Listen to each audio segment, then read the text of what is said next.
সালটা 1861। বিদ্যাসাগর মেট্রোপলিটন ইনস্টিটিউশনের ভারপ্রাপ্ত গ্রহণ করলেন। এটি ভারতবর্ষের একটি অন্যতম প্রথম কলেজ যা কোনো সরকারি সাহায্য ছাড়াই সম্পূর্ণ বেসরকারি উদ্যোগে খোলা হয়েছিল।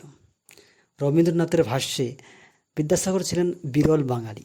শুধু দয়া নয়, দয়ার মধ্যেও নিঃসংকোচ, বলিষ্ঠ, পরিস্ফুট, তার পাশে সজাগ ও সহজ কর্মবুদ্ধিসম্পন্ন ব্যক্তিত্ব ছিলেন। দরিদ্র মধ্যবিত্ত পরিবারে জন্ম হলেও শুধুমাত্র মেধা, পাণ্ডিত্য, অমিত্য কর্মদক্ষতা, তেজ, সহৃদয়তা ও মরমী মনোভাবের জন্য বাঙালি তাকে চিরকাল স্মরণ করে রেখেছে বিনম্র চিত্তে। সদ্য আলোকপ্রাপ্ত শিক্ষা উচ্চবিত্ত পরিবারের মেয়েরা পেলেও মধ্যবিত্ত ও নিম্নবিত্ত পরিবারের মেয়েরা সেভাবে পায়নি। বিদ্যাসাগর প্রথম ব্যক্তি এইসব মেয়েদের কথা চিন্তা করলেন। সকলের শিক্ষা প্রয়োজন এবং এই শিক্ষা হবে অবশ্যই মাতৃভাষায়।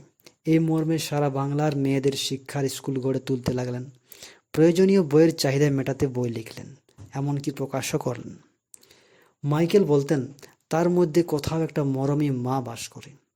তা হয়তো শিশুকালের খেলার সাথীর বৈভবের যন্ত্রণা তাকে ব্যথিত করেছিল, যার ফলশ্রুতি সমাজের বিরুদ্ধে গিয়ে বিধবা বিবাহের মতো এক বিতর্কিত ও দিগন্তকারী সিদ্ধান্ত নেওয়া।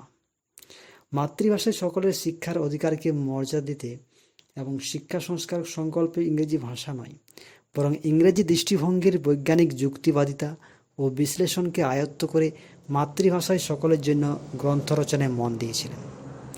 বিদ্যাসাগর শুধুমাত্র সমাজ সংস্কারক ছিলেন না, ছিলেন শিক্ষা সংস্কারক। এমনকি কৃষকদের নিয়েও তার চিন্তা ভাবনার অন্ত ছিল না। কংগ্রেসে যোগদানের আমন্ত্রণ পেলেও তিনি প্রত্যাখ্যান করেছিলেন। তিনি বলতেন, বাবুরা কংগ্রেস করিতেছেন, আন্দোলন করিতেছেন, এদিকে দেশের মানুষ অনাহারে দশাক্লিষ্ট, তা নজরে নেই।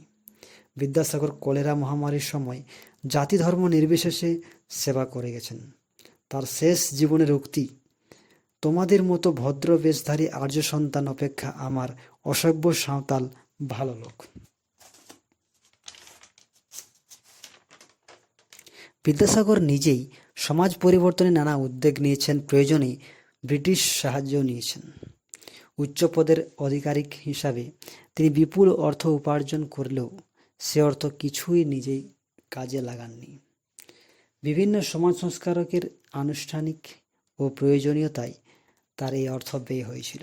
চিকিৎসার কারণে বিদ্যাসাগর নিঃসঙ্গ অবস্থায় তার শেষ জীবনে কারমাটার থেকে ছেড়ে চন্দননগরে আসেন এবং চিকিৎসকরা সেই চেষ্টা চালালে ব্যর্থ হলেও শেষ পর্যন্ত বিদ্যাসাগর কিন্তু মৃত্যুর কাছে একমাত্র হার মেনেছিল ৭১ বছর বয়সে, এবং শেষ পর্যন্ত তার অজেয় অপরিসীয় দেহ ৭১ বছর বয়সে মৃত্যুর লগ্নে পরিস্ফুটিত হয়েছিল।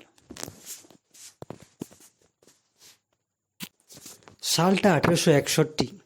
বিদ্যাসাগর মেট্রোপলিটন ইনস্টিটিউশনের ভারপ্রাপ্ত গ্রহণ করলেন।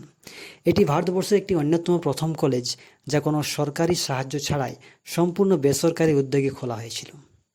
রবীন্দ্রনাথের ভাষ্যে বিদ্যাসাগর ছিলেন বিরল বাঙালি। শুধু দয়া নয়, দয়ার মধ্যেও নিঃসংকোচ, বলিষ্ঠ, পরিস্ফুট, তার পাশে সজাগ ও সহজ কর্মবুদ্ধিসম্পন্ন ব্যক্তিত্ব ছিলেন। দরিদ্র মধ্যবিত্ত পরিবারে জন্ম হলেও শুধুমাত্র মেধা, পাণ্ডিত্য, অমিত্য কর্মদক্ষতা, তেজ, সহৃদয়তা ও মরমী মনোভাবের জন্য বাঙালি তাকে চিরকাল